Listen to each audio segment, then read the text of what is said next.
Yeah, we are live. Hello, everyone. Welcome to the show. With us on the Halloween special tonight. Yeah, So I got hello, dressed up everybody. especially, look. See? Oh, my jumper on. Cats and whatever, planets and stuff. I thought about that. Yeah, I'm in the red, so I'm wishy. Yeah, You've got demon red on. Claire's got the devil out. She's hiding her horns. Yeah, but it's because it's dark there. Yeah, so welcome to the show, everyone. Tonight we're just going to be talking about Halloweeny stuff. I think Chris is going to chat about some woods down by him. And obviously Claire's got Cannock Chase stories, and myself, I've got plenty of stories to talk. We'll probably be all night if I carry on, but yeah. So yeah, guys, whenever you want to start, just like start chatting about what you got really. Okay. I'd love to hear about this Bluebell Forest that Chris was talking about. Yeah, so I want to hear about to hear that. Yeah. Somebody sent me a post last night, and there is a wood right next to where I live. It's called Bluebell Woods because, as I just said, bluebells grow in the woods. So it's Bluebell Woods. Well, a lot of strange stuff's been going on, and people have been reporting really weird things that's going on. Now, I've walked through the woods at night, and I even said to my mate last night, we'll go up there and we'll set up cameras and, just turn all the lights off and just see. I've got night vision stuff. I've got, whatever. And he's like, yeah. He's having a holiday next week with the kids. So I thought it would be a good idea to take his two boys up there, scare the hell out of them. Nah, I wouldn't do that. Or would I?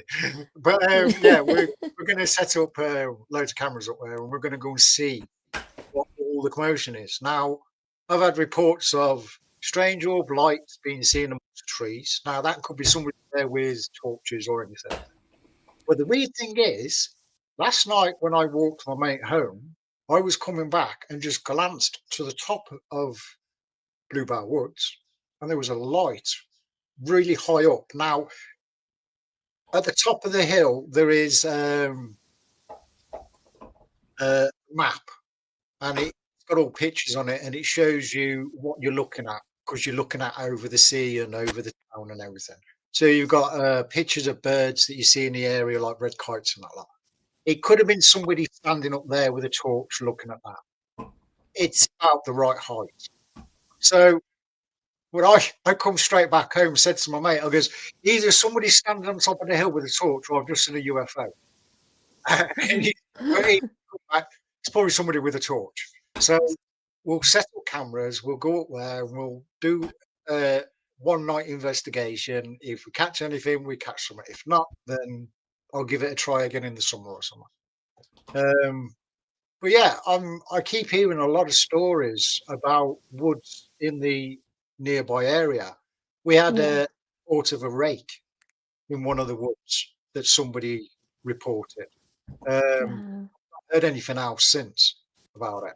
There was a report of a Bigfoot that we're seeing in the woods not far from here. Again, no more follow-up on it. So is it just people just coming out with the stories to try and get attention and trying to make themselves a name? Or is there something to it? So I'm going to do a proper investigation, and I'm going to try and get to the bottom of it. That's be interesting to know. The town I live in has got a lot of history. So, and there is a lot of stories that float about from people. The house that I live in was built 1826, I think it is. So it's old. And the whole street is all Victorian, like townhouses. So there's going to be a lot of history amongst all these places. We've got a castle, so there's also going to be a lot of history to do with the castle and surrounding area. Yeah. But yeah, I live in a spooky place. It's good. You get lots of activity when you live in somewhere like that. You get the UFO, the paranormal stuff as well. It all sort of heightens, doesn't it? Yeah, I've lived in some really cities that have got a lot of history to them, going back centuries. So yeah, you're going to get it wherever you go. I love going to York and listening Oh, to a yeah. lot of the stories from York and surrounding areas. Manchester's got their own version. Liverpool's got their own version. Birmingham's got their own version. Every city have got their own paranormal stories that because of the history of the place. So Yeah. it's bound to like filter out to the smaller towns and the hamlets and everything. So there's a lot of history in the UK. That's especially around the castles. I think you get quite a few around castles and the forests, especially. They seem to be very, very active. I've not seen anything at the castle here. And I've walked Yeah. around it like 3 o'clock in the morning, which is the witching hour. And I've not seen anything, not felt anything. Okay. There was a weird mist across the ground one night, really low, that really made it eerie. It was like a horror film. Like, Oh, and they've wow. got these standing stones that they put up in the castle, and then you had all the mist going through them. And I wish I would have my phone with me because it would have looked really, really cool on a camera. What's the Oh, big. spookiest place you think you've been to? Like this, where you've had to bone chilling, jump out your skin sort of experience. I think for me, it's the Chase and Nottingham Forest. Them have been like quite bad for myself. Cannock Chase. I used to play in Cannock Chase with my brother when we was kids, all over Yeah. Cannock Chase and Sutton Park. But Cannock Okay. Chase, there's something about Cannock Chase. Yeah. You go to parts of that forest and you go really cold, and it feels like everything's darker around you Yeah. compared to other parts of the forest where it's brighter. I don't know if I wouldn't say it's the canopies all growing in. It's just the feeling that you get, and there's a lot of like dead wood on the floor and everything, and a lot of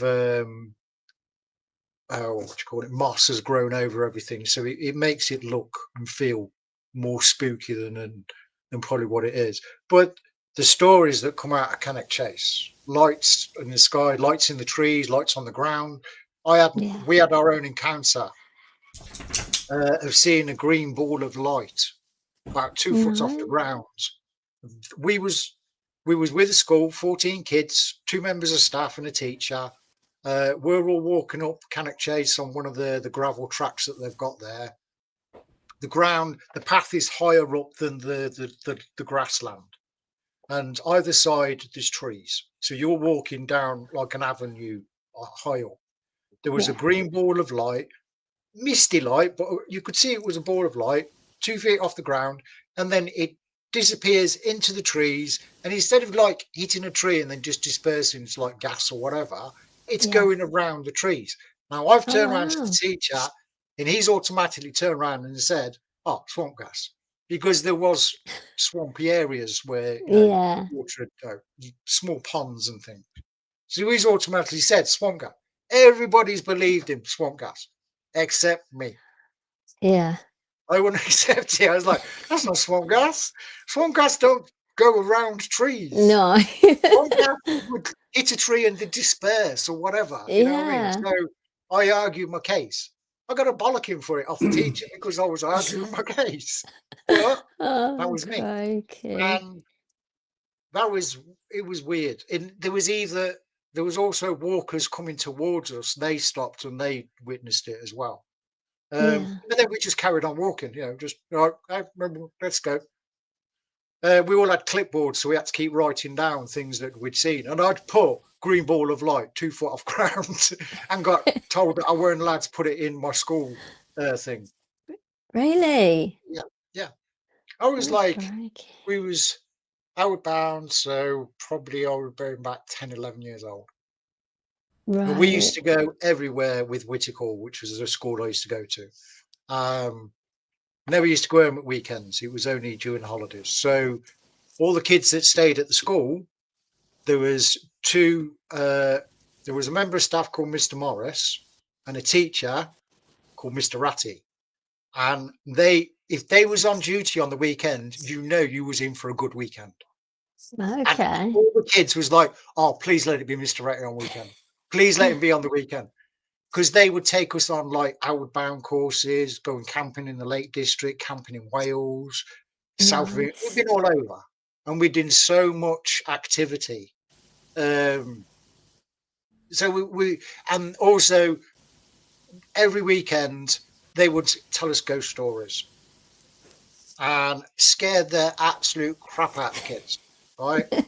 They would have things in the window while we were outside, like white sheets in front of the window. The best one that they did, and believe me, I was under the covers holding them up like this, shaking, tied a piece of string onto a hook that hooks the window open. And there's metal bars that go across, 3 metal bars, so you can't fall out the window. They had the window on the hook. I kept hearing it tapping because they told us a horror story. I kept hearing it tapping. So, of course, I'm under the sheets, scared witless. I thought, I can't be done with this. I gets out of bed, walks across, pitch black in the dormitory, and then I felt something break across my nose. And I was like, what's that? So then I've gone to the door, opened the door, and there's Mr. Morris standing there, and I noticed there's some cotton hanging down the door. He's holding on. So I've gone straight to the window, pulled the curtains open, and tied onto the hook was this cotton, and he was tapping it on the metal bar. Naughty. Right? From then on, I knew that it was them always playing tricks with us. Yeah. But we used to love it every weekend. It made life like exciting. It really did. Good. But they used to scare the hell out of us because Whittical apparently has got a grey lady. Okay. In my interview with Dave Odron, I mention it about the case. Yeah. I didn't find out until after I had my experience there. And he was like, I even said to the headmaster, why didn't you tell me this place was haunted? Give me warning. Yeah. But no. yeah, Whittical School, absolutely loved the 4 years that I was there. Absolutely loved it. Nice. I keep wanting to go back just for a visit.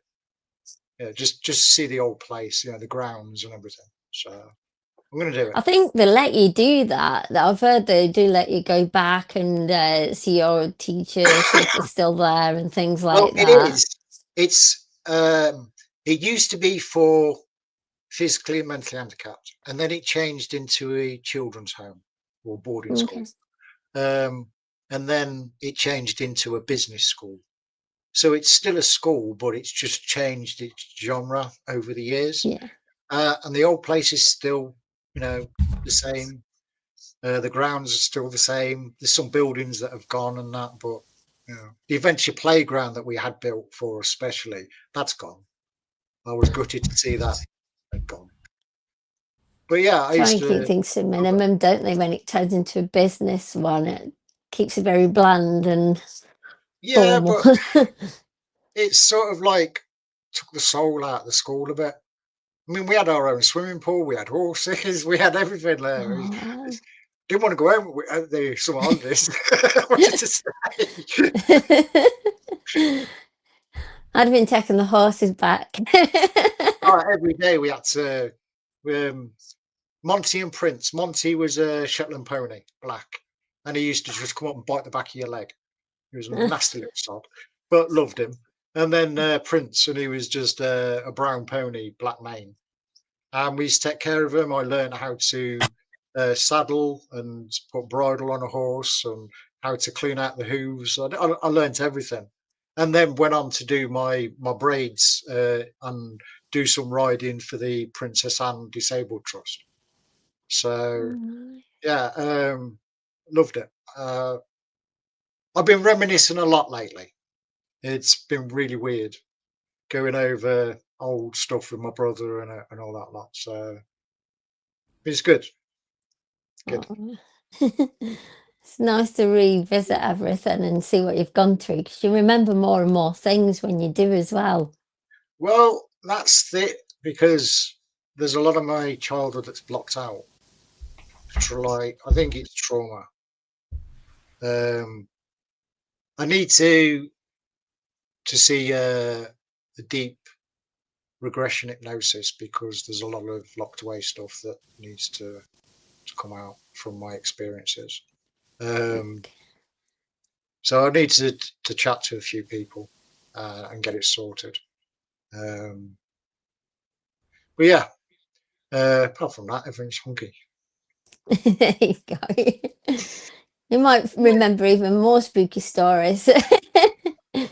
Everyone, was it? Probably the scariest place I've been is the Berry Pomeroy Castle. Ah, yeah, that's pretty freaky there. Yeah, I mean, I've had stuff happen down there. But the the weirdest one is we were down there one night, early hours of the morning, and another group of ghost hunters came down. We didn't know they were there. They were in camouflage, and we were filming on the. Couldn't see 'em. I couldn't see him. It's pitch black anyway. But we were down. Just for anyone that knows Berry Pomeroy Castle, you can't actually get in there at night. It's all sealed off. But going back years ago, we managed to get over the wall around the back, and we went down into where the White Lady seen into the cellar. And we were filming down there, and we had tea candles, and we were asking out, and all of a sudden there's a voice at the window, and it scared the head out of all of us. And we turned out to be another group of guys, and we came out with the castle and went back to the car park, got back over the walls, and we met up with them, and they said they didn't like other ghost hunters down there because it's their area, and they like to catch stuff. And we said, well, go on, what have we got? And the guy pulled out his I think it's like a proper camera with all the filters on. It was like a bridge camera or something, DSLR camera. And he took like a long exposure of where the White Lady seen coming out of that cellar. And you can see what looks like a chain guard like arm, like a physical manifestation of like a knight's chain link sort of like armor. Yeah. And that appeared in one of the photos, and he showed us. It was really interesting. He said he's had other things happen. Basically, when you get these people down there, nothing happens. Like if you go there regularly, ego stuff happens. Like it's almost like they know who you are, or you know they get to know you, so they tend to manifest more.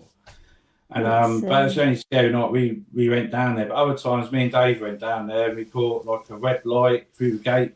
Dave heard horse and cart coming down the main drive, and the scariest time was actually not by the castle. It was up by the top gate. There's two gates, so you've got one gate just before the castle.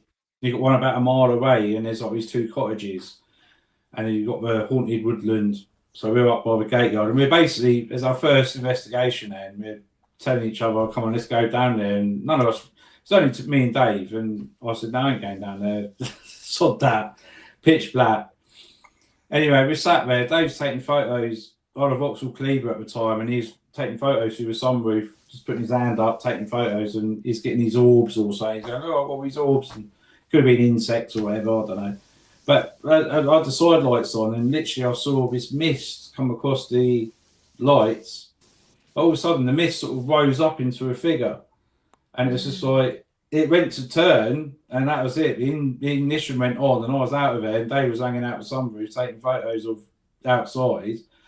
And it's when we got down the 303 just past Stonehenge that I stopped in the labour and told him what I experienced. And he had a right old go at me. He said, well, why didn't you hang around? I was like, well, if you'd have paid more attention instead of just picking your photos.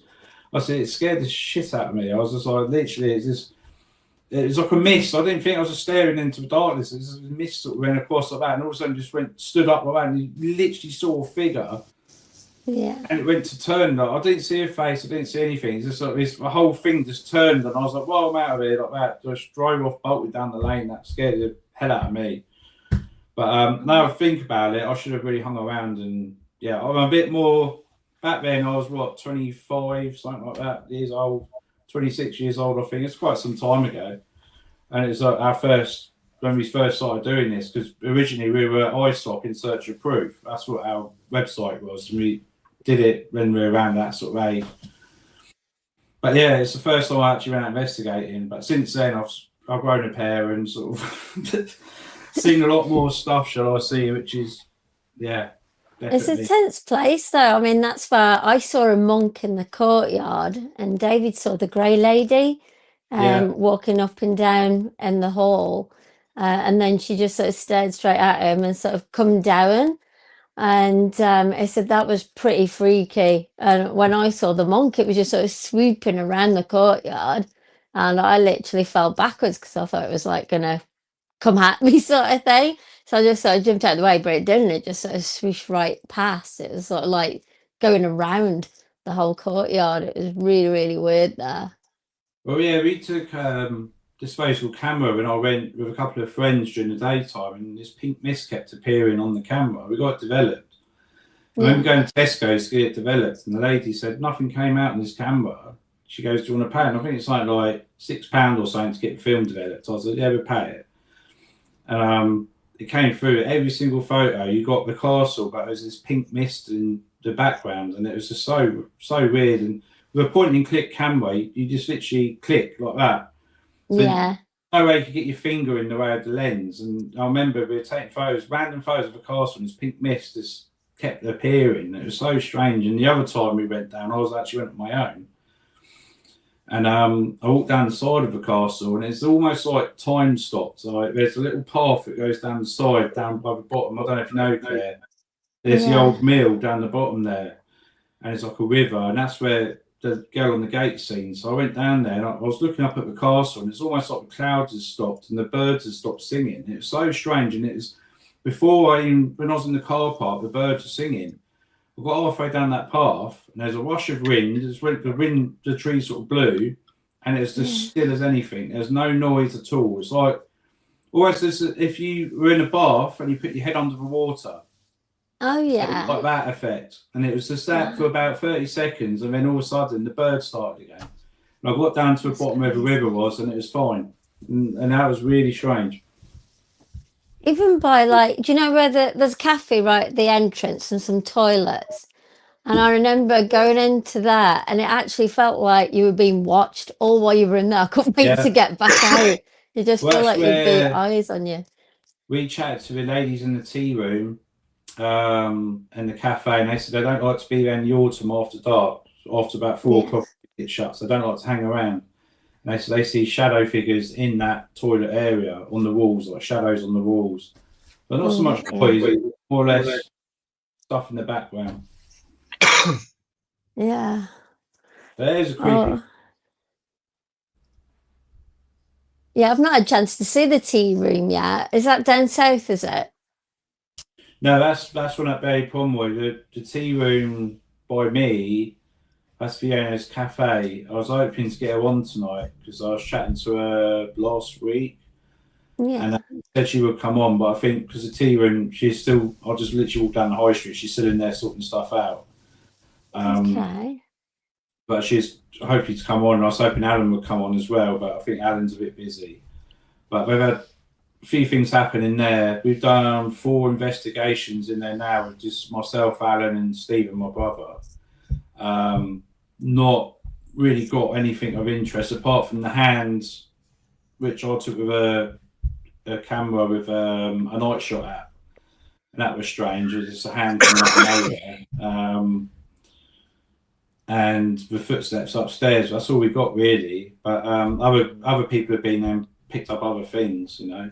So it's interesting place. A very old building. It's probably the oldest building in Frimley down the high street. So it's very old. Yeah. But she's had certain things. She's had young members of staff who she employs, basically paying off like uni and college fees. So they literally work in the shop. So they come and go. She has a really high turnover rate of staff because literally it's just young people coming in, just working there for a bit and going back to uni or college. And a lot of them reported seeing the old lady stood there and an old man upstairs, and yeah, they'd be pretty freaked out by it. Yeah, I imagine they would be. Yeah, I'd be jumped at that. But it's more active during the day, believe it or not. We went there the other day for a cup of coffee, and she said that if you ask out for them to do something will happen. So I think it's the volume of people that go through that too, because it's very busy. possibly the energies have something to do with that. I don't know, but Yeah, they're But- using everybody's energy when they're in there. yeah, it's like the castle. Apparently, you see more during the day than you do in the evening. So Wow. I think that's the case. I think it's more energy related, where they pick up on energies and stuff, possibly. Yeah.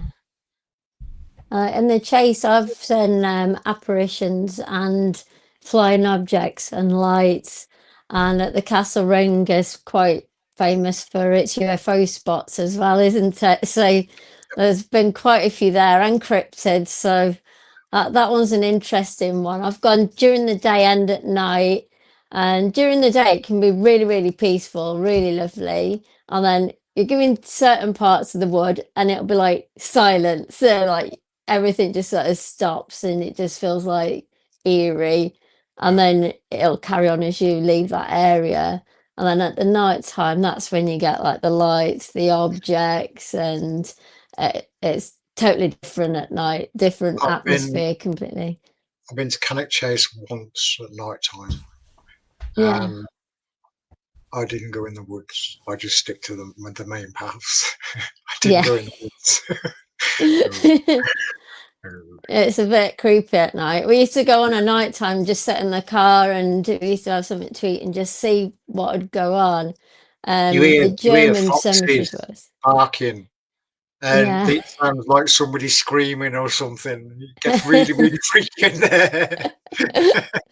It could So, be yeah. pretty daunting, especially as there's a Black thing. Panther as well. So Yeah, yeah. Like with a badger growls, isn't it, or a deer? I mean, just noises you're not used to, and that can freak you out. I mean, on working on the roads as I do, you hear a lot of badgers and deer, and when it's Yeah. rutting season, and I think it's rutting season now because you see them run across the road on the way home, and the noises they make is just really creepy, especially when you're out there manning a road, especially down the New Forest. That's the spookiest place I've worked down. You're manning Yeah. Camped in the New Forest. Oh goodness, yeah, down the A31, you literally pitch black. You can see every single star up there, and when it gets darker, especially this time of year, you're down there and you can hear these things growl and rustle through the trees. Yeah. And the deer bark is probably the most eeriest thing I've ever heard. When a deer barks, and when it's rutting season, you hear these things, and it is just creepy as hell. I mean, a badger's set, they are really aggressive.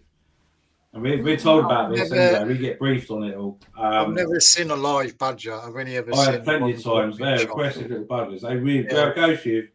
If they will. Isn't it? They're not cute and furry things. They're horrible little monsters. I get told a lot about badgers to stay. It's like we get a lot of dog walkers go past the sets and they have to put the dogs on the lead. Mm. Especially the Jack dog. Russell, because a Jack Russell will go straight down that hole after the badger. Yeah. You know what I mean? So, and you'll probably end up losing your dog. So you have to keep your dogs on the lead when you pass the sets. And I ended up crashing into one of the sets a couple of weeks ago. Wow. My mistake on my bike. So, but yeah, I've never seen a live one. I've only ever seen ones that dead on the side of the road. I've never seen a live badger ever. No. Plenty of evidence that they're around, but I've never ever seen one.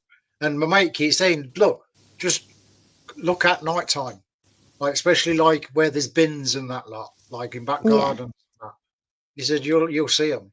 So foxes, yeah, I see foxes all the time. Yeah, I haven't come up. I've hand fed foxes and everything. Badger, I would stop. I wouldn't have to feed a badger. They look cute and furry, but they're not. They're aggressive little buggers. They really are. They can lock the jaw. Yeah, They'll bite down and lock the jaw. Yeah. Wow, it's a good job you both said that. I thought they were just cute little things. I'd have gone straight over. I'd have had a surprise. Beautiful animal, and I've got a lot of respect for them because they do keep the nature down, things like that. I do disagree with the culling of them. It's now been proven that they didn't pass on tuberculosis. It was the cows that was passing on tuberculosis, which you would have thought, you know what I mean? So apparently loads of badgers died for nothing. So Wow. anyway, that's politics. I'm not getting into politics. There's enough of I that think going. one of the other craziest places I went to as well is Nottingham Forest. And during the day it was lovely. And we went to Robin Hood's tree. That was a bit eerie. And then we started walking back. It was getting a bit late, so I have to keep stopping and sitting down. And it was really dark then. And then we just saw these torches going through the woods, and everyone had cloaks on. And they were just walking down, and then they started coming towards us. We was like, quick, back to the car. I'm not waiting around for this one. What do you It was think that was? really, really creepy. Probably a What's cult. that? Yeah. What do you think that was? Is it this? Well, they were all around a fire in the end. We could see them from the, like, when we was turning out the car park and going past. You could see them in the middle of the woods around a big fire. Loads of them just gathered, and it was like it was pretty late. So yeah, and they had like red glowing things around the big black dogs and everything. It was like really creepy. We had a similar experience up at Coombe Gibbet near Andover. Me and my little brother went there because it's the last hanging place in the UK. I think it's. Okay. I can't tell you the full story because I'll have to look it up because yeah, it's ages ago. But he was hanged. The last person was hanged in the UK was at this place, Coombe Gibbet, which is a top of this hill, and you can look up 360 all around you. You can see Andover, Newbury, Berkshire, all that. And we went up there because we thought it'd be an ideal place to go see any freaky goings on. So we went up there, and it was pitch black, about 11 o'clock at night. As we were up the top there, the fields sort of go down from this hill, and we saw these look like lit torches, like the old style you'd light a bonfire with, like those old candles, just coming up. There's hundreds of them, literally coming up through this field really slowly. And we didn't know what was going on because Coombe Gibbet village is very small. It's near Inkpen. It's probably about 30 people that live there, something like that.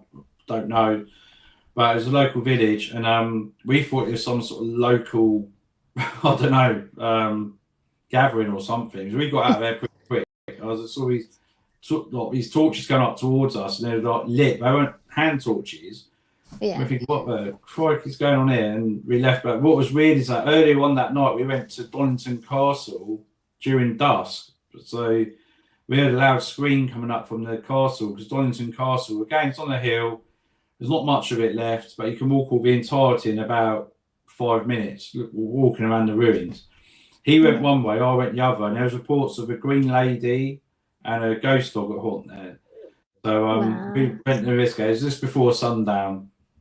As we were walking around, we heard this loud scream come from the top of the castle, and it sounded like a fox scream.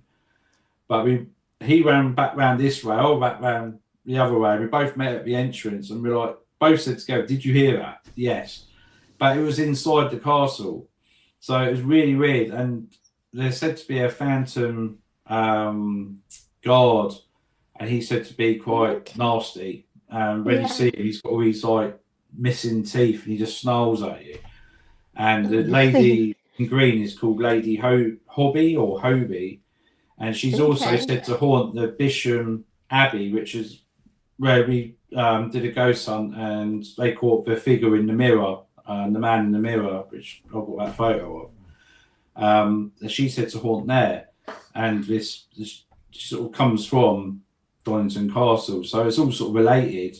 It's quite a way away in distance, but it's still Berkshire. Yeah.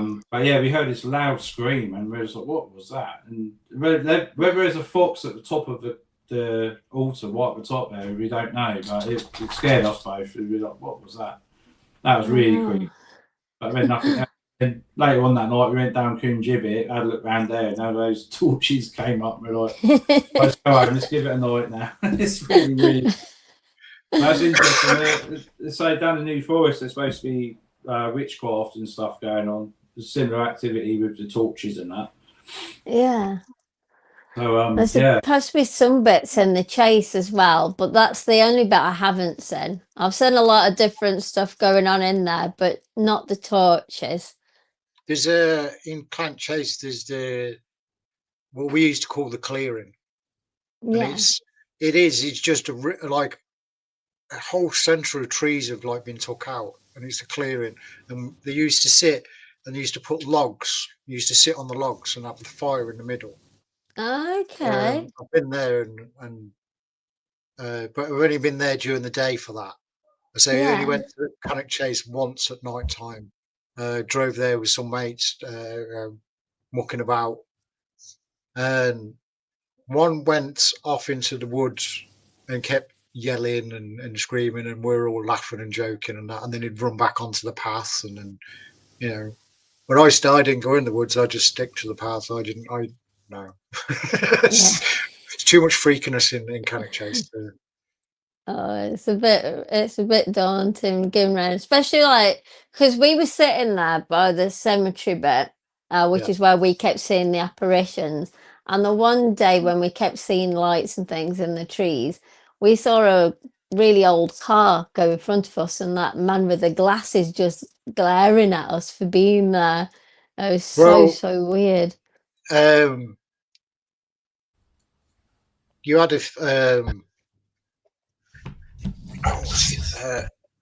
Dave Hodron, Luna, and I can't remember his bloody name. Anyway, they did a UFO night, or like a watch night, sky watch night, and some of them didn't see it, but some of the group did see this orange ball of light in the sky. Okay, and then they reported it. Nath said that he didn't see it, Luna didn't see it, but others in the group did see it. So then they was going to go back out and look at it again next year. I've been wanting to go on their nights that they do. It's just going from where I am into the Midlands. Yeah, it's a job and a half to get there. But I mean, I'd love to go. I mean, Nath, Luna, and Dave, they put on some really, really good nights, like cool. stargazing and all that. And people have seen some stuff. It's probably just a get together, but it's good. I'd love to do it. I would really love to do it. They did Cannock Chase. I think they've done Cannock Chase twice. Yeah. And I went, I think a couple of Novembers ago, I think it was. Yeah, and then there was on about they're doing another one. I think it's soon. I can't remember. Okay. I haven't been in touch with the guys for a long time because I've just been so busy with everything. Yeah. I must connect. I must message them. Say hello. Yeah, you got Shugborough Hall near there as well, and I've had some experiences with that. Yeah. A little boy followed us back. Look at the Licky Hills. There's been reports of the Licky Hills of weird lights being seen above the hills for years. Yeah. My dad used to say about the lights about Licky Hills. You back then when you was being told when you was a kid, it's like, yeah, right, I'm going out to play. See you later. Like, but there's lights in the hills. Like, yeah, right, Dad. All right, sorry. That was it. You know what I mean? So, but yeah, the area is just steeped in mystery. I mean, you got the Black-Eyed Children. Yeah, they come from the pub. Oh, I've heard so many stories about the Black-Eyed Children, and in Cannock Chase is just. But it seems like that's where they're only seen in Cannock Chase. Yeah, you don't it hear all stories started of you near don't the hear pub. stories of Shrewsbury, Black-Eyed Children, Shrewsbury. You don't hear London or nothing. It's just Cannock Chase. So what is it about Cannock Chase that has got this story? Where does it come from? Where does it originate from? There's a big pub by the roundabout. No one bought it because of how haunted it was. And what it is they apparently originated from there, and it sort of travelled up that way from when I was looking back at it, because there's quite a few apparitions there, and they said that was the very first sighting. We should all buy the pub and into a haunted guest house. We get loads of fan mail. I swear we'll be intimidated. Well, it's been empty for ages because apparently the only reason they can't sell it is because no one will buy a haunted pub because there's so many things in there and how active it is. Mum and Dad used to run a pub in Leamington Spa. That place was haunted. Wow. My dad told me a story of a big bloke, really, really big bloke, beard, and he used to help my dad out in the cellar, moving the case of beer about. Yeah. And apparently, someone shoved him while he was down the cellar, and he went flying into these barrels. It's a big bloke, really big, Yeah. tall. My brother would know more about the story than I do because he lived with them. But yeah, there was tunnels that led from that place all the way up to the church. And during the time when they was collecting taxes back in, medieval times, they would take the treasures out of the church down these tunnels and hide them in these buildings. So then they couldn't get taken by the sheriff and then melted down for tax. Yeah. So every time the church would get raided by the sheriff and his men, there wouldn't be anything in there or nothing worth of value. That's how the story goes. But the tunnels are there. They're all bricked up and everything now. Wow. But it never used to be a pub. It used to be a library. I think that was its first purpose. Yeah. And then it was made into a pub. Really small cellars, like really low. So you had to stoop down, and they had 3 cellars. Spooky as anything. I go down there, I'm feeling vibes, I've come straight back up. I didn't want to stay down. All right. My dad is like, no, got to move the barrel, got to connect it up to the pipes, and so he has to go down. And he used to get this big bloke to help him move the barrels. And he got pushed. He went flying into these barrels. And he said someone literally pushed him. But there was nothing down there, just him and my dad. So it's now, I think it's either a pub now called the library, or they've reverted it back to a library. I can't remember. Okay. But yeah, it was the whole place, because it's right next to the church and the graveyard, this pub. So yeah, spooky. I know my old workplace used to be haunted. No one liked to go in the warehouse, but there was this one little walkway bit you can choose to go in, which was just like a corridor, and everyone literally would run down it so that we didn't go in there. And you'd hear it from the staff room, all the trolleys moving up and down while you were in the room waiting. And there was a lot of stories.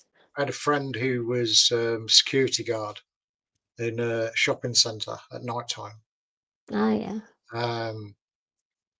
He would stay in there at night, make sure nobody broke in or anything. And he said he could hear the trolleys moving because you could hear the wheels. Yeah, he was really slowly. He wouldn't be like quick, like we would be using around a shopping. These would be moving really slowly.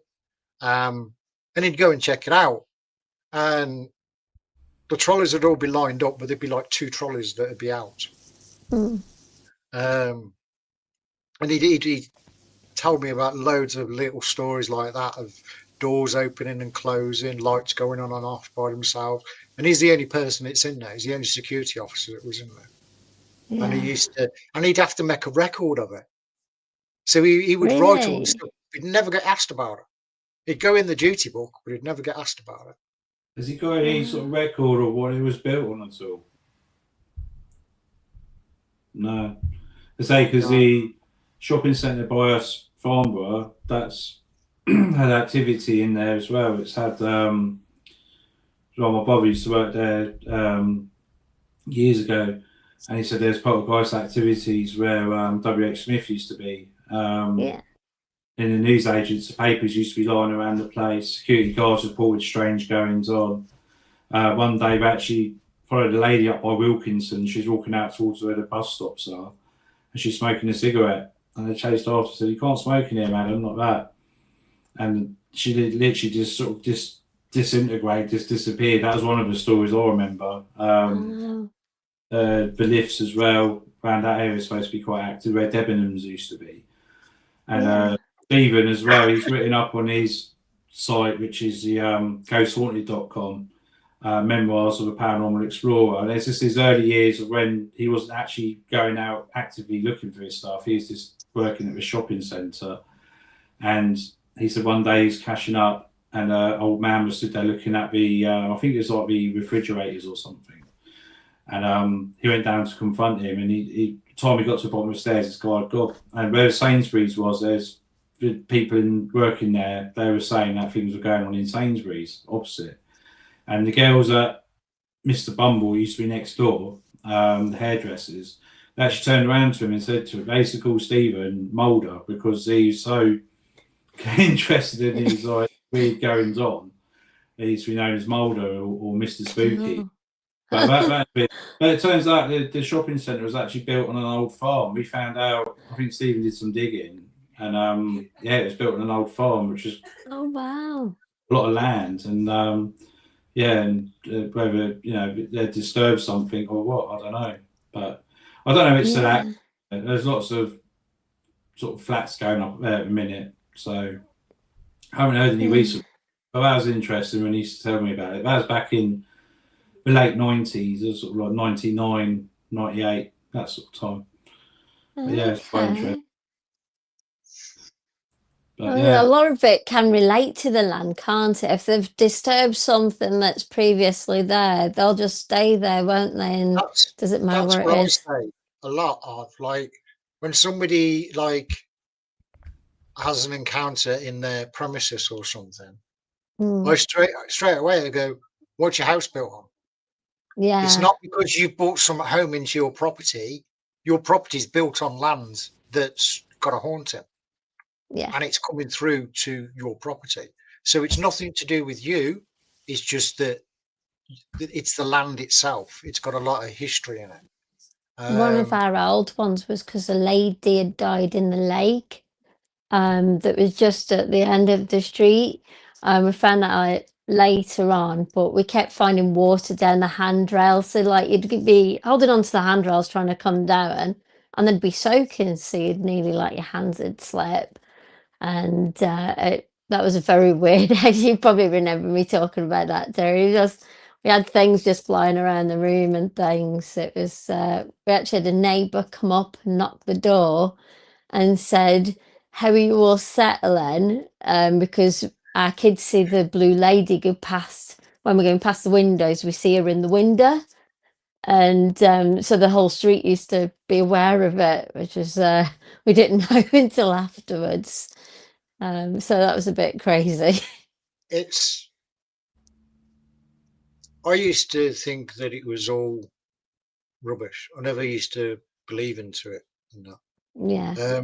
Even my encounter at Whittick, when I spoke to what I thought was Mrs. Morris, but she was downstairs for the last 2.5 hours sorting out the laundry. So who did I talk to in the staff room? She was the only member of staff on that night. So, I couldn't get my head around it. I asked the headmaster the next day, and then he said, "Oh yeah, we've got a ghost called the Grey Lady." And I went mad. I was like, "What did you tell me this place was haunted?" Like, I would have been interested, like, you know what I mean? Anyway, that was my first encounter. So, but I shrugged it off. It didn't freak me out. So it didn't make an impression on me. Because I actually thought I was talking to Mrs. Morris. That's weird, isn't it? So, throughout my life, I've been to church. I've met people from all different religions. Spiritualist people who say that they can communicate, and mediums who say that they can communicate. I don't believe all of them, but some of them, there is something that you can't explain. Yeah. I never used to believe hypnosis until I watched my brother get hypnotized and put on stage. And I was blown away. I was like, because my brother doesn't like onions. And he was given an onion and he ate it like an apple. And then wondered why his beer, and when he came out of it, he was sitting there, he was wondering why his beer tasted funny. But yeah, got hypnotized on stage. I didn't believe it, but Crackers. that bloke said something to Aidan that put him in a trance. You know, it was weird. It was strange. You say So that, Chris. We went and watched Darren Brown once in Woking, and he did like this mind trick, and he got us to do something with our hands, like hold your hands like this. yeah, And he said, "Now try and move your finger," and we couldn't do it. And he said something like he didn't hypnotize the audience, but he said something. He said, well, "It's something ridiculous," and like no one could move their fingers, like paralyzed. And I was trying really hard. I was like, "Why isn't it doing that?" And yeah, that was strange as well. it's Oh no. right. I suppose a power suggestion, isn't it? Really. Yeah. I mean, Chris Ramsey, he's got his own show, Area 52. He is a magician. That's his trade. I would love to see some of the tricks that he does. Right? I've only ever seen it. He did, I think it was Contact in the Desert or something recently, and he was showing Patrick and a few others card tricks, and somebody was filming it. I think it was Patrick from Vetted. I think he was filming it, and I was blown away because, you know, I love tricks, I love illusion. Now, but I am also on a strong belief that magic is just a sideshow. It's just something to entertain the public. Yeah. But there is something to it that isn't magic that I reckon that these people can delve into. I don't know if it opens up the mind, it unlocks some DNA in the body or whatever, but they can do things that certain people can't do. And that's what I've always been drawn to. There's been some really, really good ones that, yeah, okay, it's an illusion. But how the hell do they do it? That's good, isn't it? They reckon you only use so much of your mind, though, don't they? So I suppose when you tap into them other 10% is it, or parts. 15%? I can't remember what the percentage is. Yeah. And it's not just this percent and then this percent. It's all over all the time. Certain areas glow up more than others. But apparently we've got dormant DNA in our bodies that we don't use. Yeah. What is that dormant DNA? Why do we have it? And is it dormant for a reason? Does that mean that it's activated at certain times? Is this where we get child geniuses from? You know, 3-year-old picking up a violin and just playing it, you know, or some kid playing some concerto on a piano or something. It takes a lot of time, energy to become a master. But you're getting kids that are sort of skipping all that can just suddenly play or can speak many languages or something. So are they having certain DNA switched on at birth or something? So they become, and these people become important later on when they grow up, like say physics or chemistry or whatever. So there's things like that that really baffle my mind. Like, why have we got dormant DNA in our bodies? So, you know, it's all really interesting if you can activate it or what you could actually do with it. It's like the third way, isn't it? Yeah, I mean, who's to say that the jabs that we had for the pandemic and that, you know, just opens up certain DNA, makes us a little bit smarter than when we were before it all. That's just hypothesis. I'm not saying that. You watch, you'll be all over the internet saying we just figured out COVID and everything. It was a big psyop to make everybody smarter. Hey, that mate. What's that drug that people have at hallucinate? Not LSD. Is that is it MD something? And you're supposed to go into other dimensions and stuff. Yeah. Can't remember the name of it now. It's just gone. But DMT. Okay. DMT, that's it. And yeah, that's supposed to have a chemical reaction where you sort of leave your body and go into another consciousness and see other worlds and stuff like that. Think about it. You've got Indians that used to use certain medicines that gave them hallucinations, gave them powerful dreams and everything. They put it down that they was talking to their gods, if you like. They even put it down to sky beings, like their friends, sky friends. But there's other cultures as well, like in the Amazon, they'll also drink this to go to like the next plane. Yeah.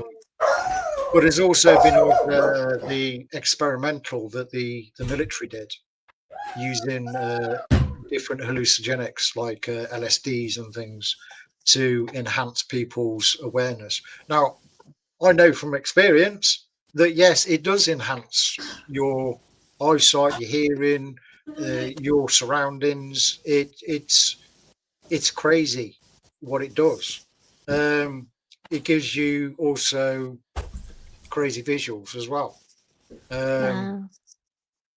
But if I knew then what I know now, I would have took it differently and used it as proper scientific like research. Because back in the 90s, everybody was doing some form of like LSD or ecstasy or some at parties and nightclubs and things. So, but that was for entertainment. That was for euphoria. The Opis and the other tribes around the world, they don't use it for recreational purposes. They use it for going out of body, if you like. And it isn't just certain tribes that do it. This has been going through ancient times where they used certain hallucinogenics to get to that place, to that plane where they can converse with whoever. Especially on, I think it's DMT, where everybody keeps reporting the purple lady. Everybody sees a purple lady. People that never even have heard of the purple lady, they've come out of their psychosis or whatever, reporting seeing a purple lady. Oh, wow. So, you know, there's got to be something into it. And also the guys with the lasers saying that they've detected code in laser. You have to get right up close to a wall and you have to have a wide bandwidth laser or something. And there's hidden code. Apparently they was taking DMT. Now, it could have been a light effect that they're experiencing because they're enhancing their vision.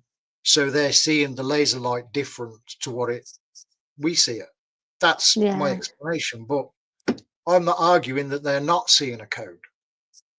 They could be. I don't know. But it's strange. There's loads of things out there that are coming to light lately that you think, wow, what is that? You know. So yeah, it's like some people they've had some sort of illness and they've woke up speaking a totally different language, haven't they? Which there was is a totally guy. unusual. There was a guy who hit his head and could speak fluent Mandarin. Wow. Mandarin, and he'd never learnt the language or nothing, but could read it, understand it, speak it, and all he had was he was at work and something landed on his head from the scaffolding, hit his head. He was unconscious. He went to hospital. There was a lot of brain swelling, because I think his skull was fractured. I can't remember the name of the man. Anyway, I think they put him in an induced coma because of the swelling on the brain. So they had to put him under so he could get better. And then when he came out of it, he could speak Mandarin, perfect, and everything. Could still speak English, but he'd learnt another language. He'd known another language. And I'm just wondering if there's some kind of part of the brain that automatically translates that we don't. We've had it. I mean, going through like the Silk Roads, the ancient Silk Roads, you had a lot of people talking different languages from different countries as they went through, selling all the wares and everything. So they would have picked up different languages, they would have learnt it. But that's over time. This guy got a knock on the head and then all of a sudden he's speaking a language. So does that mean that we've got in our brain a translator or like an interpreter that can translate everything and that. There's got to Or be is it just something, isn't there? yeah? Or is it again just dormant DNA that's just been kicked on because he had a bump on the head? There's so It's much like out there that I'm just scratching the surface on this. it's like there was a lady. I think I can't remember if it was a coma or something. Because I know they said when she'd woken up, she couldn't speak English anymore. She could only speak French, Yeah, and she had to try and figure out how to talk to a yeah, family and yeah. everyone. Wasn't she on one of the breakfast shows, the morning breakfast It show? might have been. I know it was all in the news and everything, all on Yeah, the computer. She's like, the one was having to interpret everything for her because she couldn't speak English yeah. anymore. She totally forgot the language. Oh, we This got is people absolutely tuning in. bizarre, Hello, isn't hello, buddy.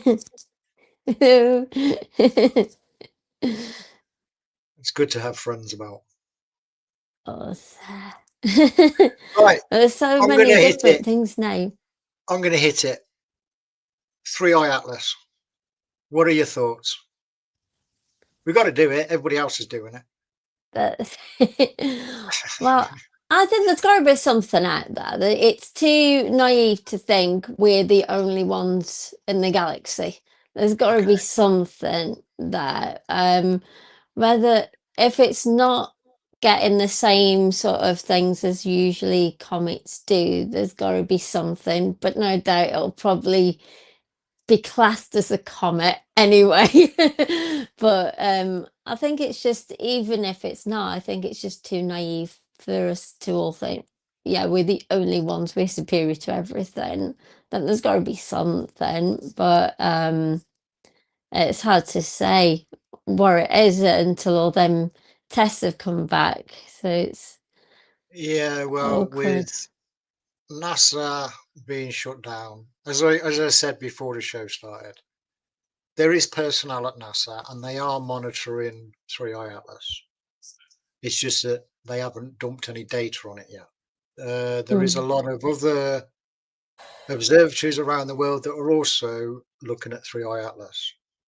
I'm not saying it's a spacecraft. I'm not saying it's a comet. As I said, I am classing it as an object until we've got all the data, and then we can put a label on it of what it is. It is strange. It is giving off different signatures. As I said earlier, it's took the rule book on comets and thrown it out the window because this is all new data. So whatever it is, it's going to give us new data. If it's just a rock, we'll get loads of new data. If it's an alien craft, we're going to get new data. So whatever it is, we're going to get data from it.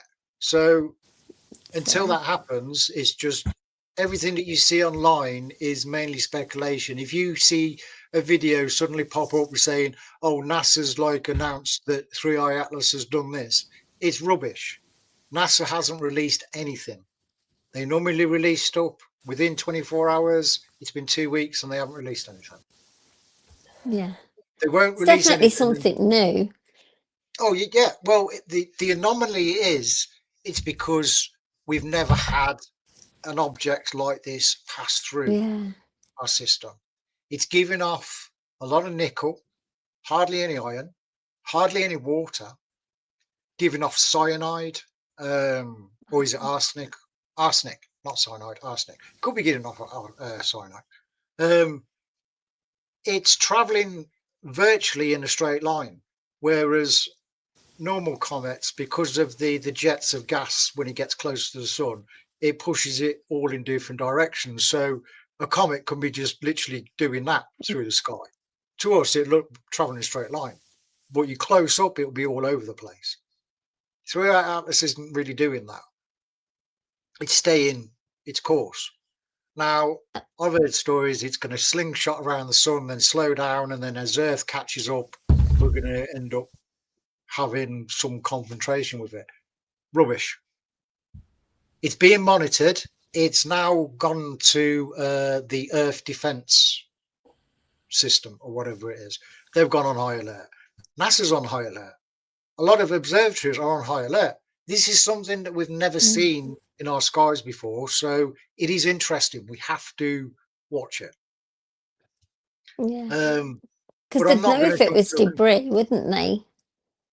Yeah, there's reports from China saying that there's things orbiting 3i. That could be just chunks of 3i that's caught up in, because of the size of it, it will Mm. have some form of gravitational. So any rocks that splinter off are probably going to stay in like its orbit. And also they reported that at the front of 3i, it was glowing.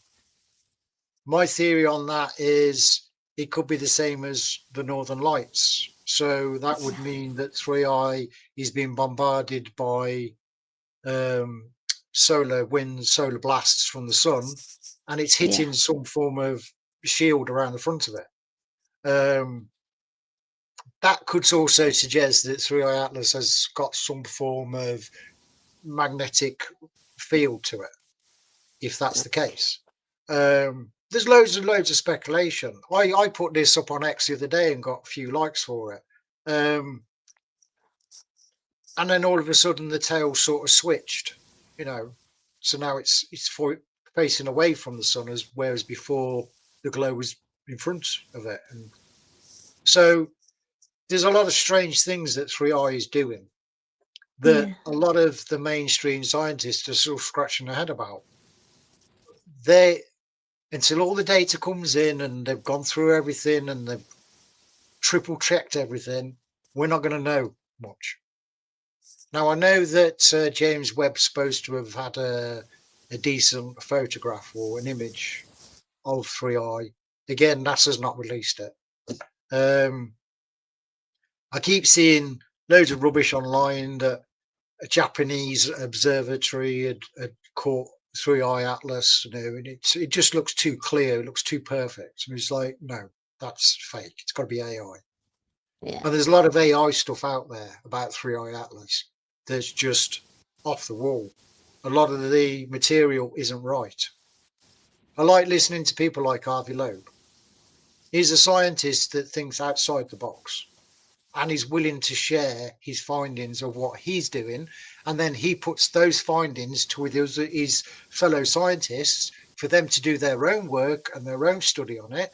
And they're coming back with the same theory as what RVO is. It's anomaly. It's something that we've never seen before. It's giving off loads of different data that we've never had before. We just got to keep an eye on it until it's gone. Yeah. What about you, Terry? He's got a green dot on his head. You're right. Ordering something pizza online. Yeah, I don't know, to be honest. I mean, I think you had the one before. Was it Illumina? Yeah, Muramura. And you had the one after that. Was it Boris something, wasn't it? Yes, well, like that, yeah. Yeah. But this is the biggest object we've ever had. I mean, this is the size of Manhattan. My first thought was, could it have been a part of a planet or a moon or something? That was my thought. Yeah. Disintegrated and gravitational pulls from exoplanets now out there has probably pulled it towards our system. They said but where they on about the strange goings on and that, I mean, I understand it's scientific, but it's got different elements to it. But could it also be an ark of some kind, you know, which is possibly from a civilization, if it is something that's terrestrial, come from another system, they sent out an ark. I mean, we've got stories of Noah's Ark in the Bible. It could contain seeds or materials from another civilization, and they've sent it out there. Mm-hmm.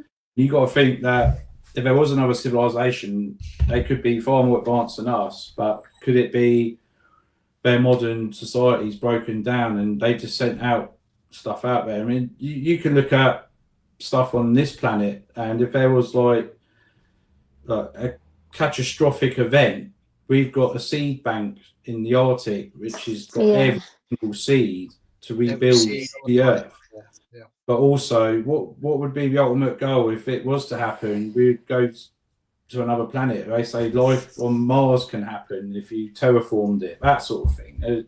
So it's either part of the moon or a planet, which I think has been brought into our system from God knows where. Or it could also be, if it is terrestrial, as what they're saying, Harvey Loeb and his team and that are saying that I don't think it's like a spaceship that's come to get us. I think it could be an ark. I mean, why has it come so close to our planets and moons and the sun? It's obviously it's finding something to a planet or some kind, or unless it's going to collect samples from our planet as well when it comes back around the sun. Who knows? It's what's its trajectory through our plane is really weird, though. That's what I mean with the arc theory. Because it's past Mars, it's past, was it Venus, and then it'll come out from behind the sun, and then as we're going around on our plane, that's when 3i Atlas passes us, but it's millions of miles, millions and millions of miles between us and it. And then it'll carry on towards Jupiter and make a flyby Jupiter. So Harvey Loeb suggested that this object could have been like putting out little mini probes as it passes each of these planets. Which would be easy to go down, take samples or anything, and then beam the data up to whatever, and then it just carries on to the next system, and then the next system, and it just carries on going through the galaxy. The thing that got me was the wow signal. Harvey Loeb suggested or said that the Oumuamua and 3i came from where I'm not sure if he said Oumuamua, but he said certainly that 3i comes from that direction where the wow signal come from. So what if the wow signal was an explosion from a planet that we detected? Yeah.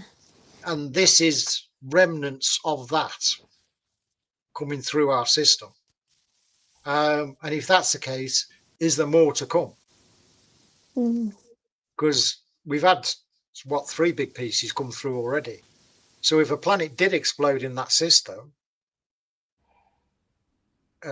70 years ago or whatever it is, I know the wow signal was about 50 years. I think it was 77, 75 or something like that. No, 1977.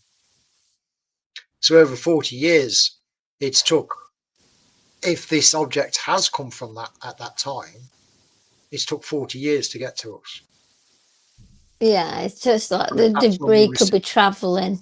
Yeah, but you'd have to go back to where the signal originated from to see if there's anything there, like an explosion, any dust cloud or anything that could represent what a planet used to be. So I would get James Webb to study that area and zoom in as much as they can and see if there's any debris out there from like large planet that exploded or something. It'd be interesting to know if anything's changed. Because I think they said that the wow signal went on for something like 40 minutes. Wow. The whole signal that come through. I think that's right. Don't quote me on that. If it isn't 40, I'm sorry. But I know it came through and it was a long signal. And then it just faded out. So because I even said, oh, maybe it was just like a quasar or something, like or a neutron star just giving off a burst. And we just happened to be burst in our direction, and that's what we got. That's what I always put the wow signal down to. It was just a space anomaly, something going on in space somewhere, and we picked it up. And now we've got all this, and you got Harvey Loeb suggesting that 3i Atlas could be coming from where the wow signal come from. That just opens up a big can of whoop-ass, that does. It's interesting studying it, though. I know Christina Gomez. Yeah, Christina Gomez, she's been covering it a lot. And she don't go through all the BS that's about. She comes out with what others, like scientists and academics and everybody is coming out with. And then she's doing her own research on what they've found, and she's coming out with the news.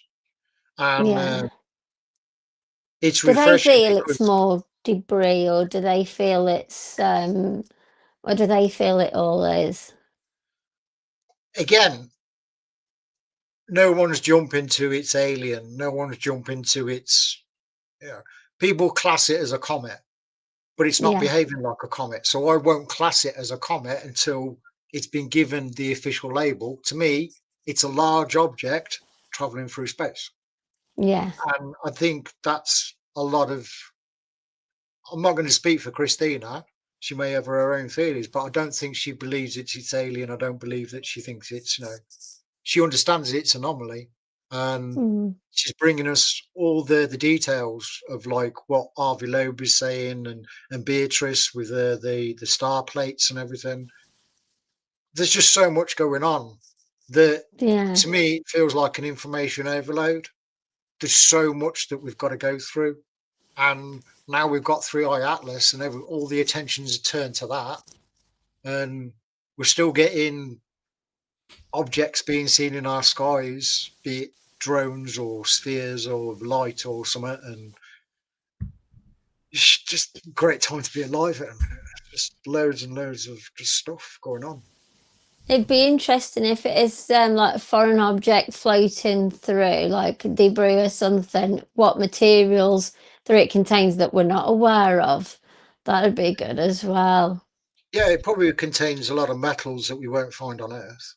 Yeah. So, I mean, we keep hearing people want to go out and mine asteroids and get all the rare earth elements from them. I bet that thing's abundant with it. Yeah.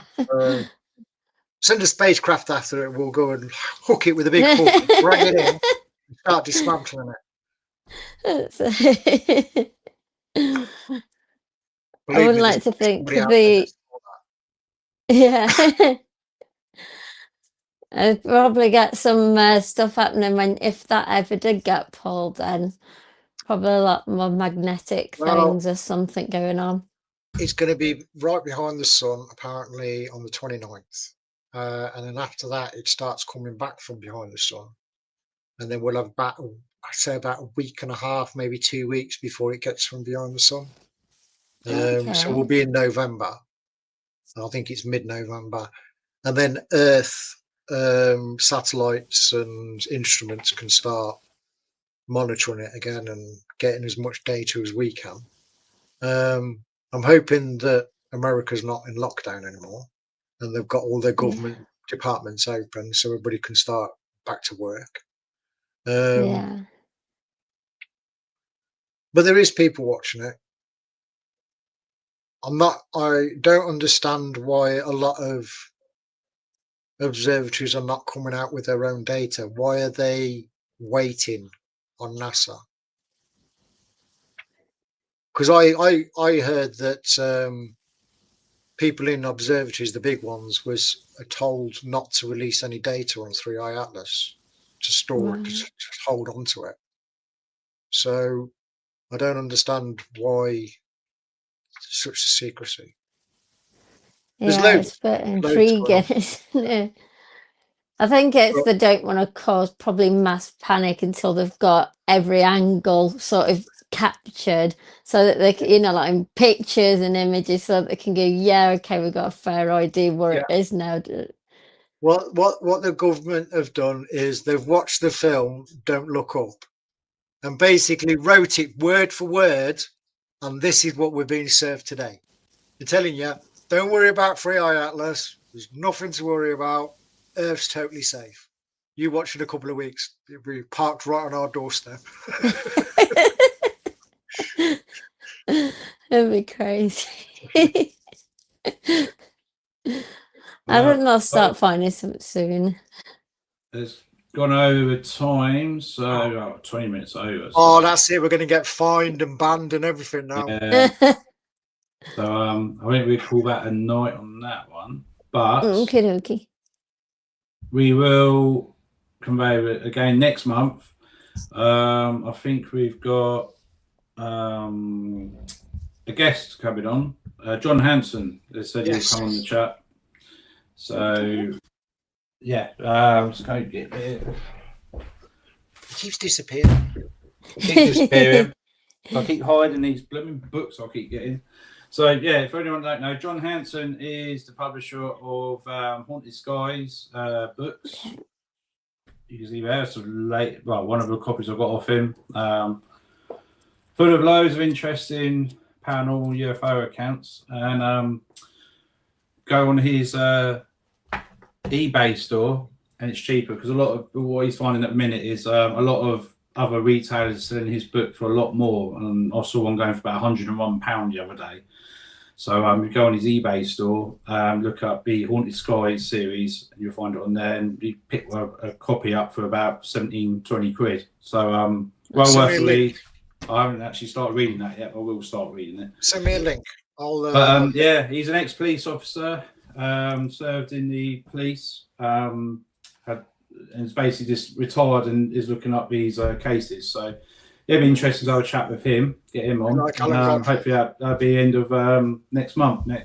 Obviously, this show goes monthly, every last Sunday of the month, and we'll have him on and we'll have a nice chat with him. That's it. It sounds great. But yeah, thanks everyone for tuning in. Obviously, everyone's sort of busy on a Sunday doing stuff, Sunday dinners and stuff. But yeah, and have a great Halloween. Yeah, Halloween next, isn't it? Yes, America's going to go crazy for a night.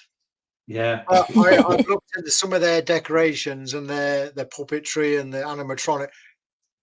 I swear they really know how to party on Halloween in America. So turning into America, I think, aren't we? It's it's slowly coming over into the UK, but you can't beat America. I mean, some of their monsters that's in their gardens and giant skeletons and everything is just absolutely on another level. A friend sends me the videos of theirs. There was a house and it had this giant spider's web over it, and then over the top of the house comes this spider walking over the top, and I was like, I'm a freak. I think everyone's going with the Stranger Things theme, aren't they? Yeah, the float and people. Yeah. A lot of them. There's a video going about where it's a puppet, but it's a girl, and she looks like she's levitating in the air. And people, there's a load of crowd outside this bloke's house, all videoing it, and there's this puppetry. I don't know how he's managed to get it to levitate. Yeah, that's got his girl hanging in his garden. Like I was like, what? Awesome. But good weekend, guys, and for everyone who's tuning in. Thanks for the support, and see you next month. Yep. See you next month. See ya. Bye bye. Bye.